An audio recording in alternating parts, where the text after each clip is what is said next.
When you see a vertical white line on your print, you know it could be caused by the laser scanner unit that needs cleaning.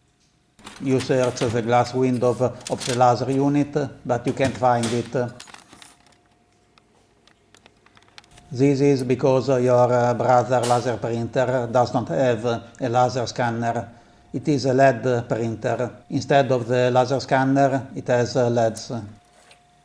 The LEDs are here, one each color, one each drum, black, cyan, magenta, yellow.